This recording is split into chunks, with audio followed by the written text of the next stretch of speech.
So I ended up buying Tag All Stars for about £45 a box from Cosmic Collectibles. Funnily enough, a guy, Dark Raikou, on Instagram, who I was talking to a lot at the time, who sort of got me into it. And at the time I said to him, I've bought these for £45 a box. He went, oh yeah, I bought quite a few of them for £30 a box. And I was thinking, I've got scammed here.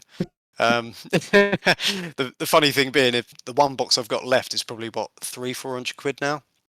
Welcome back to another episode of the Card Crunchers podcast. So, as you can see, if you're watching on YouTube, we've got another guest. We've got Palette_TK. So, really excited to have you on, and thanks for coming on as well.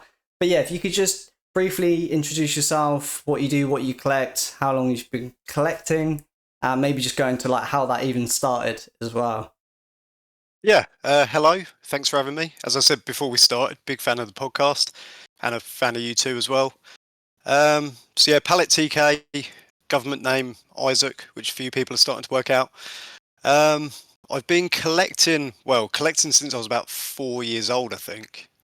Same story as everyone else. Used to buy packs when I was young, back in the late 90s. Picked it back up somewhere around 2021. Okay. No, 2020. Vivid Voltage was when I started buying modern again.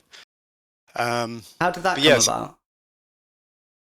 so I've got a bit of a weird routing because I know a lot of people around the same time as me that made Instagrams around the same time. Sort of that late 2020 period was sort of like the Logan Paul Yeah. hype era. I think that might be in early 2021.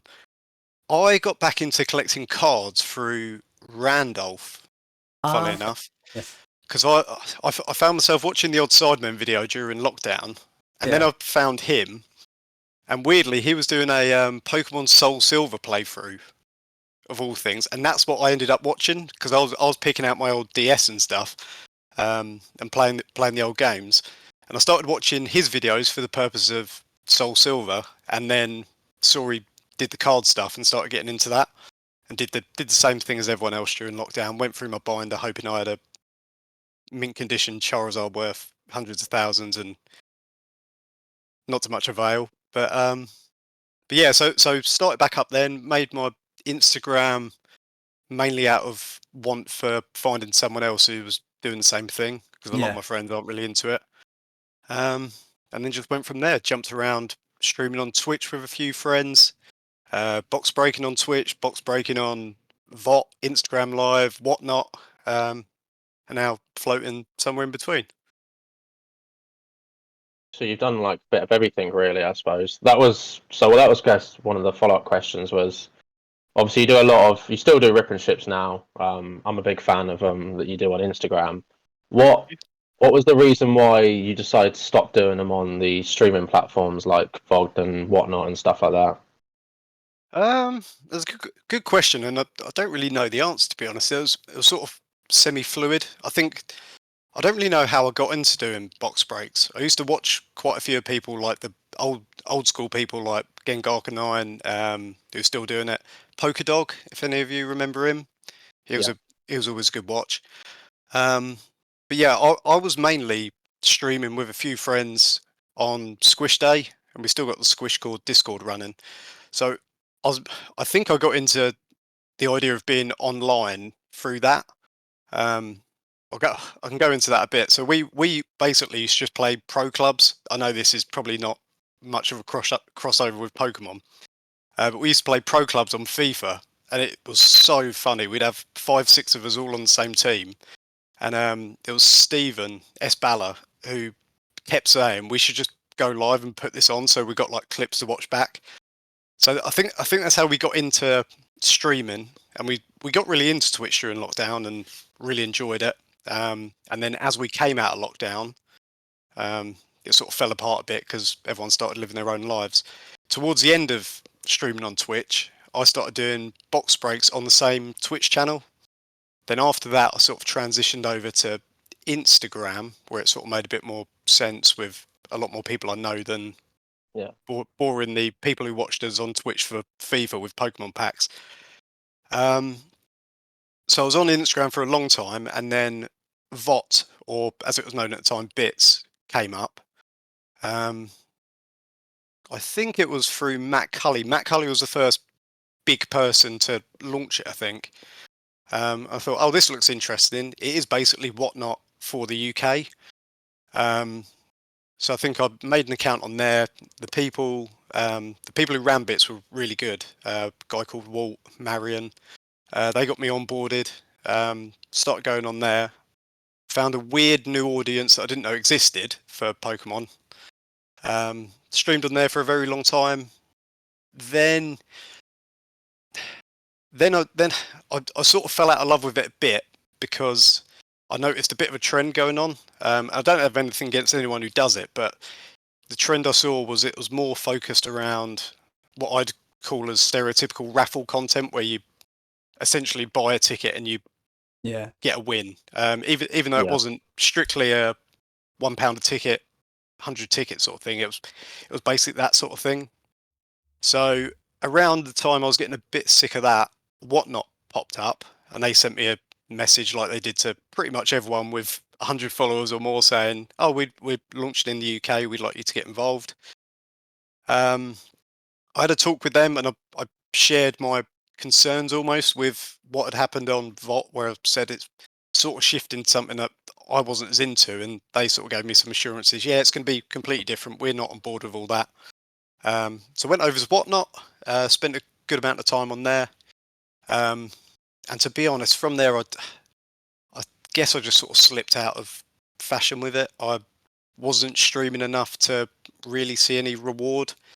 And I think one of the things really that I think you lose on those platforms is where people are actively buying all the time. I felt a bit more pressure to hype things up and make it a bit more of an occasion. And the chat was never as lively or as personable as you would get on Twitch or Instagram Live. So it felt a bit more transactional to me. That makes sense, I guess. Like they're not. People can hop in and hop out, can't they? So they're not always your subscribers or followers or people that you've spoken with. And you know, some of them will be, but there'd be the odd ones that come in that. I can completely see. So is that why you still kind of do it on Instagram only at the moment, because of that difference, do you think? Yeah, I'd say so. I think there's great pros and cons to Whatnot. I mean, the audience base is massive. I think you only have to jump into a few streams, and I'm sure because you guys have both started selling on there. The amount of streams where you get that new symbol next to someone's name, and you think, how many new people are buying trading cards in the UK? It's great for expanding your audience. Don't get me wrong, I've met some amazing people that I still talk to now on Instagram from Bits and Whatnot. But with Instagram, for me, I tend to sell the packs beforehand. You've got a set amount of money that you're charging. It's paid in. It sort of takes the pressure off a bit. And it does tend to be people like yourself, Jamie, that I feel a bit more invested in terms of if I pull something really good for you, which I still haven't done over the course of 2 years, I'd feel a lot more genuine excitement than if I did pull it for Pokemon Collector 796 on Whatnot, for example. So I think there is a side to that. Again, pros and cons. If you're looking to do it as a business, I think Whatnot's really your only choice. I mean, my Instagram lives vary from 10 people in there to 3 people in there towards the end of the break. But for me, that's fine. Yeah, that makes sense. I think, as you said, you've sold the packs prior to it. I guess that's quite similar to YouTube rip and ship sort of streams and that. I know Mike's been doing that recently and that went really well. So I think, as you said, I think one of the key takeaways is if you're doing it as a business, Whatnot has the capacity and the platform to kind of expand that. But if you are doing it as a personal, you want to have some fun with mates and stuff like that. Again, try pull mates some good cards, or get people absolutely nothing for 2 years. then that is, I guess, the good trade off really with that platform. Yeah, definitely. And I felt like I might have gone a bit hard on Bits and Whatnot for the direction they've gone in, but like I said, I think they were both, well, Bits formerly and VOT. I think they're both great platforms, and there's great people on there. It's just finding what's good for you, really. and the format that you're buying and selling things in. Yeah, that makes sense. It's not for everyone. I think everyone's going to have different needs from when they're doing these kind of box breaks and that. But it's interesting how box breaks have changed over the last couple of years, because it was definitely something that me and Mike had talked about before, and we were not against it, not against box breaks in general, but just doing it ourselves. We weren't really interested in it for a while, and yours was the only ones I ever really followed, honestly, on Instagram. Like, I don't think I've been a part of a couple on Whatnot now, but since like prior to Whatnot going on there, yours was the only ones that I definitely did on Instagram. And I think, yeah, the platform's changing for sure. Like, obviously Mike's been doing the YouTube ones and stuff like that, so it'll be interesting to see where it goes. So do you collect anything other than Pokemon? And that can be cards or just generally anything. Yeah, I'd say in terms of things I actually collect, Pokemon's obviously what I show more, but I tend to get a bit more invested in the random stuff I end up collecting. I've got like binders up in one of these boxes. I'm probably giving out information for someone to rob me here, but I've got like a Demon Slayer binder where I collected all the Bandai Cardass. I never know how to say it. Me Cardass. neither. Dunno. The metal card collections and stuff. The pack of wafers that you get, the 20-box wafers that you spend more on shipping getting over from Japan than the product's actually worth. I really enjoy just opening stuff like that. I think with Pokemon to an extent, I'm sure you guys can probably relate to an extent. When you see sets released now, I feel like you weigh up the value proposition quite a lot because Pokemon's so easy to get. If you're missing a card, you can go straight on eBay and you can buy it. If there isn't a card that's going to recoup you £100, £120 for a booster box, sometimes I think, well, I might as well just buy it. Whereas when you're collecting these random sets, I'm not saying Flesh and Blood and Vice Schwartz are tiny, by the way, but where they're not as easily accessible, there's a bit more of desire for me anyway to go and open them, because the cards I'm missing from my card art set, I can't just go on eBay and buy. I can't even go on Macari and buy them because Yeah. they're just not there. So yeah, I like collecting stuff like that. I've also started collecting sealed games. No Pokemon ones yet. Like I think JDM Pokemon, if any of you have got him, Yeah. he's got a ridiculous collection of sealed games and things like that. I've been collecting like Time Splitters 2 on PS2 that I've got for a tenner and stuff like that, because I love that era of games. So I've been collecting a few of them in the original packaging. But yeah, so there's a lot of random stuff. So I'm sure you're aware with sort of Japanese modern prices at the moment and what they've been up to. We're curious to know like what your opinion is on the Japanese hype, in the sense that, like, do you think these sets on release will eventually calm down and sort of have better availability going forward, like, or do you think it's going to be like this for quite some time still? That is a very good question, and it's been a very hard question to predict. If you asked me this question maybe a year ago, I would have said, don't worry, they're going to upprint, or maybe even 2 years ago. I can't remember when Eevee Heroes released. I think from Eevee Heroes, it's just been a slow, gradual climb. Well, a steep start and a gradual climb from then. If you ask me that question, where's sealed Japanese boxes going to be in 6 months?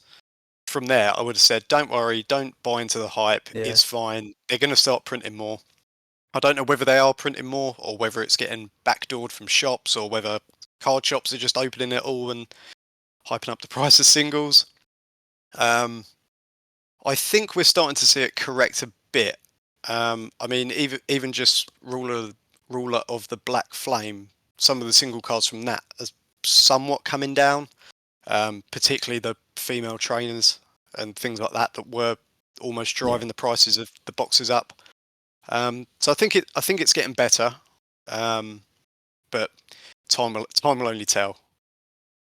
Yeah, I mean, we don't know, do we? It's pure speculation at this point. It's just whatever we can sort of try to predict. Like you said, going back, you just wouldn't assume it would still be going on now, but it is. Yeah. But yeah, it seems odd that the Charizard set is the one that's slowing it down.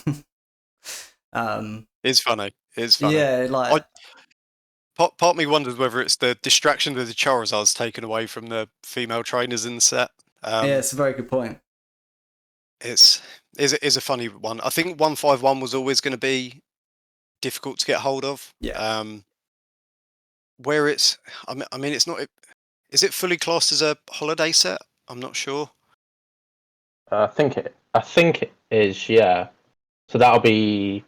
Then we got a shiny set later in the year. So I mean, it used to be just one holiday set a year, but then they realised that if they just make a special set multiple times a year, it's not so special anymore. But people still go mad for it. So I think 151 was definitely going to be the one that goes mad. So I don't know if you had seen, but it's something we talked about before with Rule of the Black Flame and Obsidian Flames. There was only a 2-week gap between the releases in terms of the Japanese release and the English release. So we had spoken before about how we thought the market could be, it would be easier to get products, perhaps some prices would be lower if the release between Japanese and English was smaller. What are your thoughts in terms of like the gap between releases? I think you raise a good point with that. Some of my thinking is a bit like 2 years out of date because I think I hyper focused on Japanese when it was cheap and underrated as such. And I used to always say, because I think at the time, Japanese prices don't dictate English and availability doesn't affect one another at all. They were like their own entities. Whereas now we've got so much Western influence in the Japanese prices. I think a shorter release window is only going to make that better because a lot of the demand is coming from the West, whereas it wasn't the case before. You could have a card that's £100 in Japanese and £5 in English, for example. I think you do see a bit more alignment now, even with the likes of the Miriam when Scarlet and Violet base came out. You see the almost knock-on effect of the Japanese card being £300, £400, reflecting a £150 card in English, whereas normally English full art trainers are 20, 30, 40, even with the new rarity that was added to them. So yeah, in answer to your question, I think now, not 2 years ago, but now the release windows being shorter will help to relieve the demand of the Japanese product and hopefully keep the price down, if that's the route they go, or whether this was just a bit of a circumstance. Yeah. Are you two buying Japanese products at the moment? Jamie, you can I'll go let Mike first. answer. Okay. So yeah, something I've talked about, or we've talked about a few times now. I really I'm not so much. I bought a couple of one of those, like, I don't know what it's called now, the little folder binder thing for 151 when you get a couple of packs. I bought one of those. That was purely because I was just curious, and I was like, if I get one of those and I don't pull anything, then I'll have no desire to open more. But then I got a god pack from that, so I was like, okay. I got 2 packs on a stream, and then a couple more on Slab Sentinel stream. But I've only opened a couple of packs myself, and I have got a box, but that's not for personal. That's going to be purely for whatnot. But I think with Japanese, yeah, I've definitely completely stopped collecting. Honestly, like I would usually buy my thing from, I'd say, late Diamond and Pearl era to EV Heroes was I'd get a case of every set. And then usually I'd hold back some boxes. I'd open a couple of boxes, try start a binder, and then basically go from there. But I think the last set where I bought more than one box was the set, whatever set before EV Heroes was, and that was it basically. So Yeah, I mean, I don't buy much Japanese either, really, or like even went back when I was collecting Pokemon a lot. I'd pick up the odd Japanese set here and there, but it was because it was cheap. They were like £35 a box, and obviously you got them like 2 months before the set came out, so it's really cool to look at the cards that are upcoming. So I got I got the odd one, but yeah, I mean, since then, I think the last one I had was EV Heroes. In terms of like Japanese booster box, I think I've still got 2 boxes of EV Heroes somewhere. And yeah, I mean, I picked up some 151 at the London card show, but that was literally just like, I'm at a card show, I just want to open some packs. So I grabbed a few 151 because, you know, it's a popular set. And yeah, if it wasn't for that, I wouldn't have got any. So yeah, I don't go near Japanese Pokemon that much at all. Was it something you always collected yourself, or? Yeah, so I said when I came back into Pokemon, I sort of I pre-ordered quite a lot of Vivid Voltage. I was looking for something to do in between that because I was getting like the itch to get involved with stuff. So I ended up buying Tag All Stars for about £45 a box from Cosmic Collectibles. It was a guy, funnily enough, a guy, Dark Raikou, on Instagram, who I was talking to a lot at the time, who sort of got me into it. And at the time I said to him, "Oh, I've bought these for £45 a box." He went, "Oh yeah, I bought quite a few of them for £30 a box." And I was thinking, "Oh, I've got scammed here." The funny thing being, if the one box I've got left is probably what, 300-400 quid now. Yeah. But yeah, so I started opening that before I started opening Modern English, and I think seeing the quality on Tag All Stars and just the excitement of having 3 hits in every pack basically really got me into it. From there, I started just picking up a couple. Going back to box breaks, I'd buy, say, 4 boxes of the new set, and I'd say one's for me to open myself, one's gonna sit in the basement as sealed, 1 or 2 I'll do a box break of. So yeah, I was doing that pretty much all the way from Volt Tackle through to the end of Sword and Shield. And I'm trying to just pick up one of every set from now on, just keep a box. But as you say, it's getting quite difficult. So you're still picking it up even at the prices they are at the moment, just 1 box per set. I still refuse to pay the prices now. I'm still a bit old and jaded when it comes to that. I tend to just wait for it to get to a price that I'm comfortable with. Okay. And my price I was comfortable with before was 45, 50 quid. It's now 60, 65. That's probably fair, one of the reasons. Yeah. Yeah, probably one of the reasons I stopped on box breaking as more of a regular thing is I was looking at the prices of sets like 151, where even with a contact in Japan and bypassing the import charges, however lucky that was, even doing that, I'd be paying £110-120 a box for a 20 pack set, and I just don't feel comfortable charging. Well, firstly, I don't feel comfortable paying that amount, and then charging it onto other people with a little bit of wiggle room for it to be quote unquote worth your time becomes quite difficult. So, you can still get boxes cheap. I think signing up to the Pokemon Center lotteries and made to orders and stuff is a good way to ensure you get at least 1 box at some point in your life. But yeah, it has become difficult.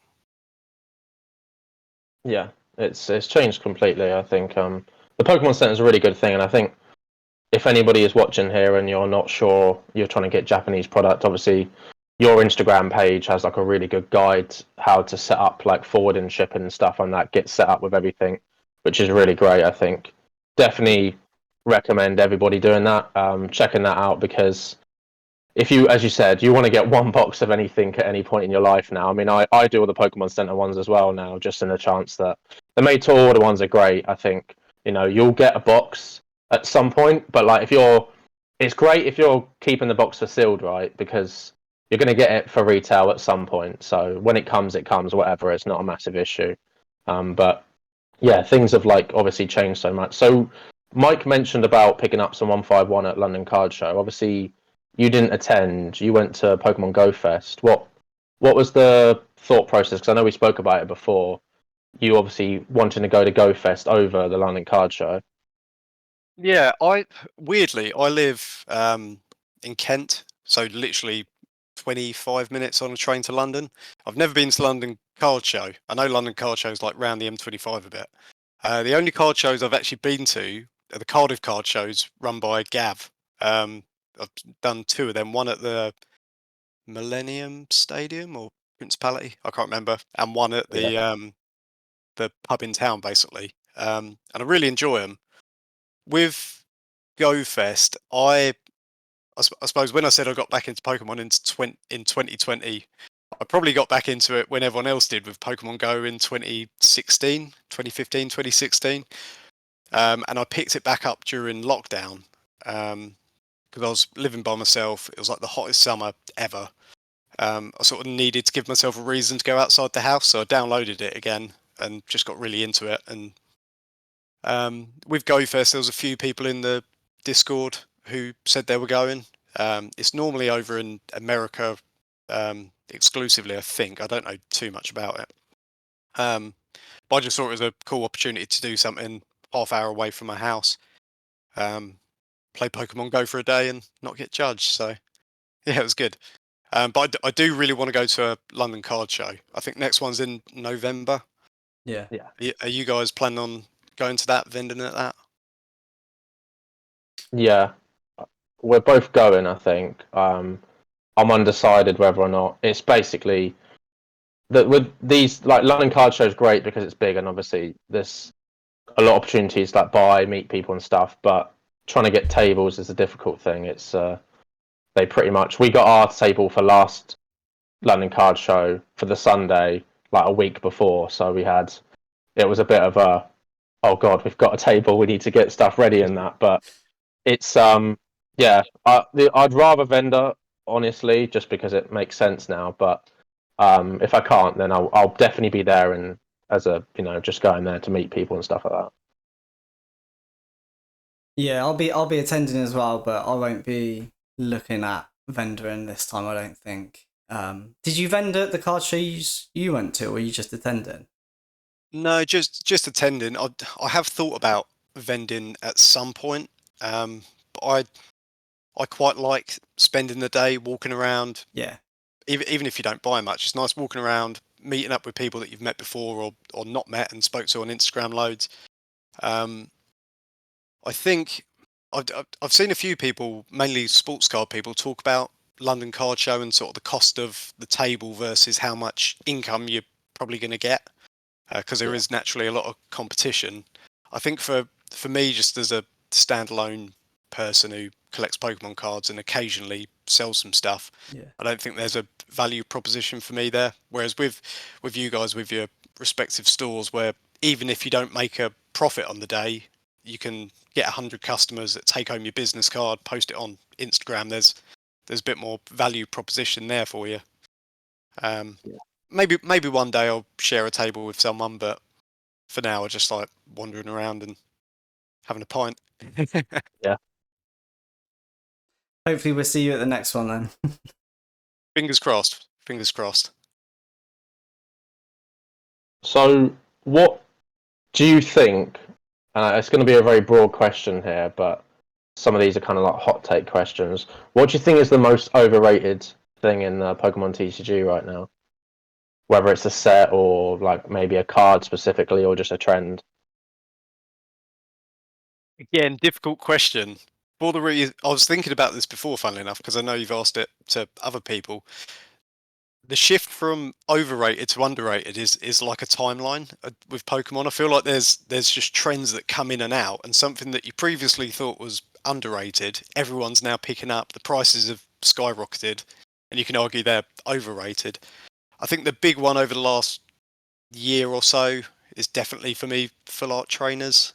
I've bought some, I've graded some, and I've sold some. They're probably the smaller part of my collection that I'd class as an investment rather than a collection. Why is that? Because I just certain cards I really like. So I bought a lot of full art trainers from Sun and Moon about a year and a half ago. Like the Whitney from, is it Super Burst Impact? Cards like that for about £30 that I thought were a really good deal. looking now at sets that release with, for example, Miriam and I've forgotten the name of Iono. I don't know. Having sets release now with full art trainers that are more than the price of like a PSA 10 of the best hit from a box from 5 years ago, to me just seems ridiculous. As I said, I think they're correcting, but full art trainers are definitely the most overrated thing. Underrated. I think it's difficult now. In Japanese, I don't think anything's truly underrated anymore, because I think from ultra modern going so crazy, I think that's transcended backwards quite quickly. Whereas with English, it was almost the opposite. With base set going crazy in 2021, I think there was a bit more of a gradual spread across the sets that came after. So your EX era, your e-reader cards, your platinum, diamond and pearl. So I think it was a bit more gradual with that. Whereas everything in Japanese now seems to be. I think I said to Carpazar before I started that pretty much every Sun and Moon box from Japanese era is like 150, £200 a box now. Yeah. I can't think of anything that's too underrated. I'd maybe go controversial and say Scarlet and Violet, just as an era so far. I think particularly with the price of like the English secret illustration rares, they're stupidly cheap. Like I put in the Discord recently the Miraidon from Scarlet and Violet base. I bought that in a PSA 10 for 50 quid, which to me is a steal because it's a beautiful card. That's like half the box price, isn't it? And it's already graded. It's already a 10. Exactly. It's strange. I don't know what your guys' take on Scarlet and Violet era so far is. Whether you got any interest in it or I not. think we both like it, and we both think it's underrated as well. Yeah, like because I didn't open Pokemon for quite some time after going heavily into White Shores, and I think Scarlet and Violet. What was the second set? I can't even remember. Paldea? Yeah, Paldea Evolved. So I think I opened some of that, and that was like the first Pokemon set for ages that I opened, and I don't think I got anything that big, but I liked the changes. I liked the whole border change, the holo in every pack. It's just it seemed quite fun. And not only that, but yeah, like just how cheap it is at the moment. No one's really buying it. Well, obviously people are buying it, but you know what I mean. Like everyone's looking at the Japanese instead. As you said, like the cards are just cheap. Like some of the cards that look amazing and are harder to pull than some others are really cheap. So I haven't really bought much myself though, but if I was going to, I think I would be looking at, you know, these last 3 sets that have come out. I think there's factors in. Sorry, Jamie, I cut across you. I think there's factors that you have to consider with Scarlet and Violet, and one of them is that it has clearly been printed quite heavily. And as you say, Japanese is the hot thing at the moment. So I think people with a lot of disposable income are pumping their money into Japanese. Not to get too deep, but we are in quite a economically hard time that I think Scarlet and Violet's lined up with. So I think a lot of people are choosing to miss it for that reason. And then you've just got the early part of a generation where the cards are mainly focused around the new Pokemon that people tend to not be as invested in because they've only been in the game for less than a year. Yeah, there's a lot of factors, and I think you only have to look at the drop off for Obsidian Flames already. I mean, the set's been out a week, and people don't care about it anymore. So it's like that doesn't happen so quickly with obviously Japanese, and I think yes, the first 3 sets, Scarlet Violet, is great. Obviously, every generation it comes out, the first 3 sets, as you said, they're focused heavily on the new Pokemon. They're not going to go completely out with it and do absolutely mad things because it is a case of just starting off basic, and then they sort of, as towards the end of the generation, that's when things pop off and get mad. But I think, as we've spoken about before, the illustrator rares or whatever, the character rare things, there I think are quite underrated. Some of those are quite really cheap, considering you get 3 per box roughly. They're really pretty. The cards are absolutely mad themselves, and I think Yeah, Scarlet and Violet is definitely an era. The first 3 sets at least so far are definitely ones that I'd recommend people looking into and picking some stuff up from those, because 50 quid for that, for PSA 10 SAR, like that's ridiculous. It's such a nice card as well, and it isn't it's not a full art trainer. So, where do you see Pokemon going in the next 5 years? Obviously, it's completely open to pure speculation. But do you think they do anything different in terms of, like, they're still doing the illustration rares and things like that, which we kind of had some of that at the end of the last era. So it was interesting to see that they actually continued that in the first few sets, because it's normally those last sets where they go crazy with stuff or like introduce something really new. Do you think we have anything potentially at some point, maybe like serialized cards or signatures or anything like that? Or do you think that's just not their type of vibe? Yeah, I was talking to someone about serialized slash signature cards a while ago, and I wasn't really bought into the idea. I think now where you've got so much being printed, and as I said, as much as most people probably don't say it every day, everyone wants a value proposition. If you spend £100 on a box, you do want some value proposition, even if it's just for your own benefit to say, I've got something that's a lot rarer than what everyone else has. I think serialized cards would be a good way to do that. That would keep selling boxes, for want of a better word, which is ultimately what they need to do to keep it going. So I think that'd be quite a good idea. I think with like ultra premium collections, for example, I think if they put, similar to like the One Ring, obviously, if they put a chance of hitting a serialized 1 of 10, 1 of 1 Charizard in one of those, you'd see a lot more of them being open than what you do now. Because I think uh, they're collectors' boxes for a reason, but collectors are buying them just to keep them sealed. Yeah.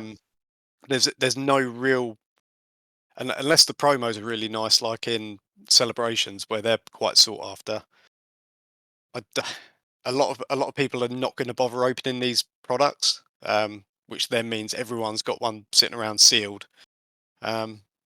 So I think they'll probably think of doing something new. I mean, they've always come up with new ideas over the last 25, 30 years, so I'm sure something will pop up. Have you guys got any hunches as to what the next rarity is? No idea. No, I think they're bringing back A-Specs. I know that from Black and White era, so that'll be interesting. I don't really know if anybody cared about them back then. I can't remember anyone caring about them, but I I don't don't even know know. what they are for what it's worth. Yeah. Oh, okay. So the A-Specs are they're training cards essentially, but the borders are like got a really cool rarity. They look nice. Don't get me wrong, but yeah, I mean, I remember if you got a couple of those, I think it was a couple per box. I know in Japanese, it's not a card that you would keep. They're just you'd usually just sell them on or trade them or whatever. But yeah, I think I agree with you about the value proposition. It's something we spoke about on the last episode of, do I see it? Is it worth opening as a person? Opening a full box. I think opening up the triple bliss and stuff like that, because the promos are quite nice, they're good. But open up a whole box when the biggest hit in the set is 50 quid. Like Scarlet and Violet and Paldea Evolved. I mean, I think that Marianne, she's 45, 50 quid now, and I think the Ono is like £30 now, which is, they both dropped off massively. I think the most expensive in Obsidian Flames is the Charizard, and I think that's around 65, 70 now. That's dropped off a bit. I think it does beg the question at the moment, as the current pace of the game and the way they're releasing it, is it worth opening up boxes on release if you're not like a big single seller that can clear out these singles quite easily? But I think serialized cards would be a really good idea. I don't know if Pokemon honestly will actually do it. I think the way that it could go is autos. Like, I know a lot of the artists now aren't signing cards anymore, so potentially if For good Pokemon reason. included, yeah, oh, absolutely. I think we've spoken this before. I've never been a big fan of signed Pokemon cards, honestly, but I think there's a way it can be done tastefully that is fair to everybody. And if they did, you know, in these, in even just in a normal set, like if there was just an X amount that were, you know, hand signed by, like Yukamori, for instance. Everyone loves. I know a lot of people that really like the clay Pokemon. If she signed like a couple of cards and, you know, in the set and stuff, that would get people opening up packs and boxes, and yeah, and they could. We know how much they can print, so but it would mean that you know there would be a good value proposition there. Yeah, rather than people camping outside artists' hotels when they're trying to go about Yeah, their daily life, and they did sort of test the waters with that with the it was the Marnie promo set, wasn't it? Where there was admittedly it was only a print of a signature, um, yeah, but it was the signature of Marnie. I wonder if that was like a test in the water to see how popular it was and potentially bring in, like you say, officially signed by the yeah, artist, serialized or whatever. Yeah, I yeah. think I that'd think be really yeah, I think that'd be really fun. Like if they actually did some sort of signature by the artist, and it kind of eliminates that problem, like you said, that they've been having already with like people getting cards signed by artists and trying to just yeah, it would be a way to control that and increase sales. So yeah, potentially, yeah, maybe that will be the end of this era. I guess we'll find out, won't we? It will come Mm. by pretty quick, as it always does.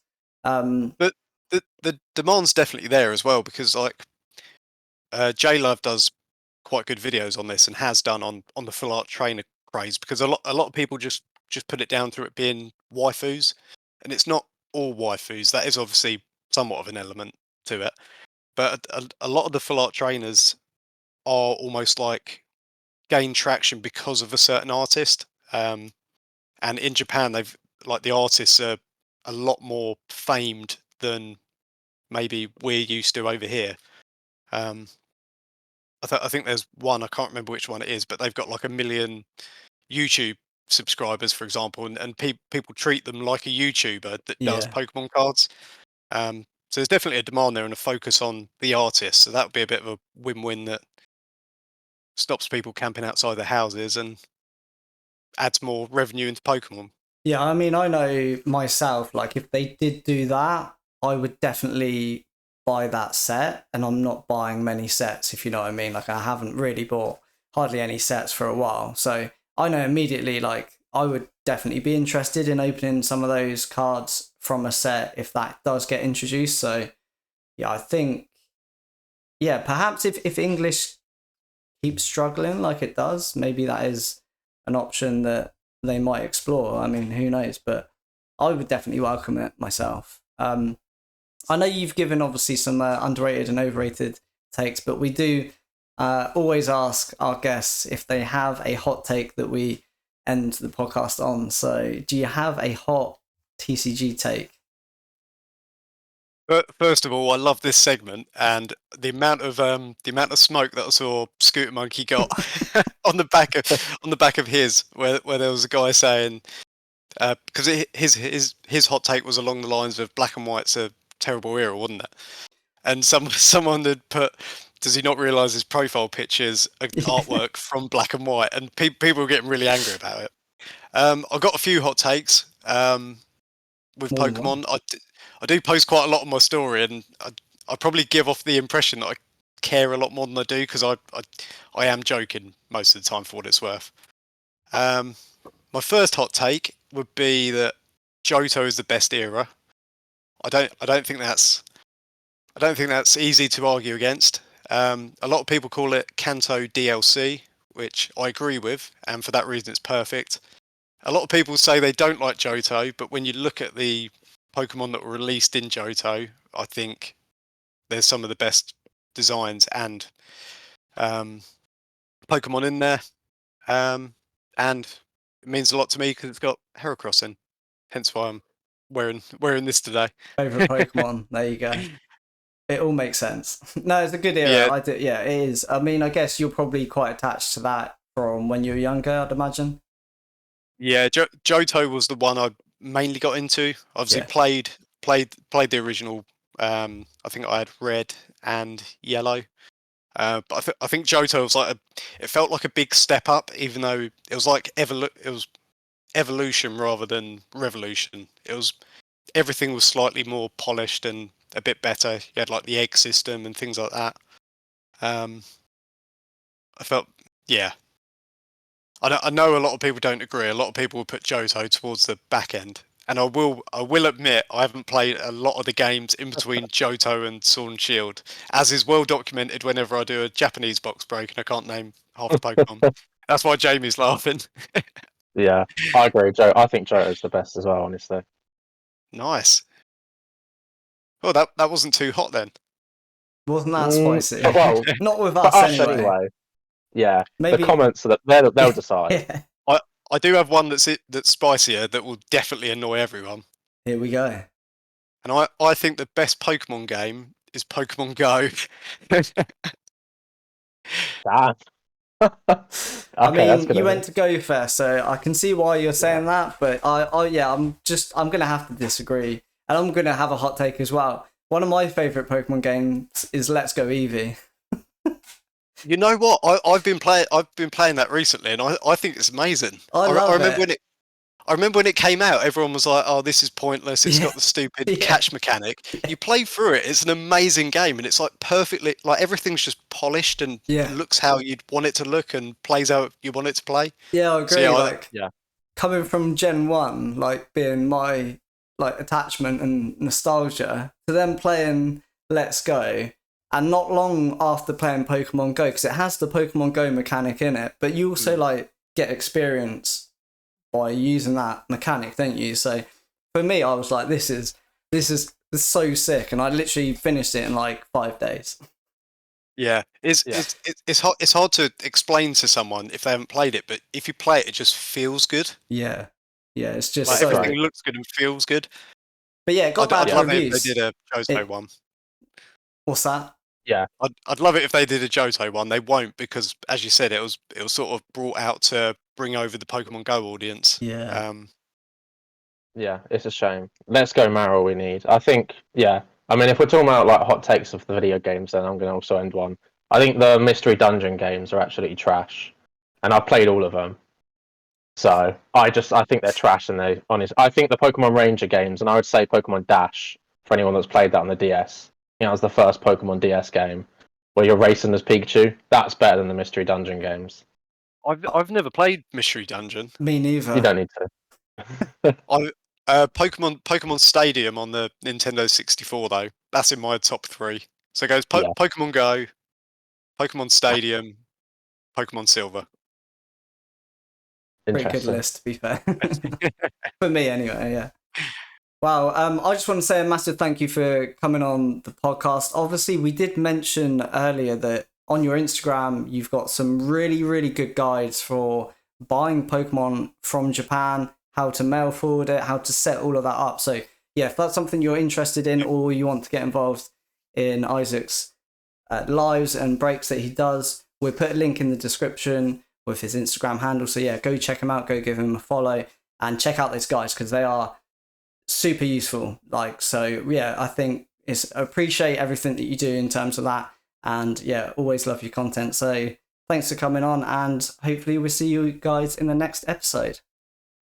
It's been a pleasure. Cheers, guys. Bye.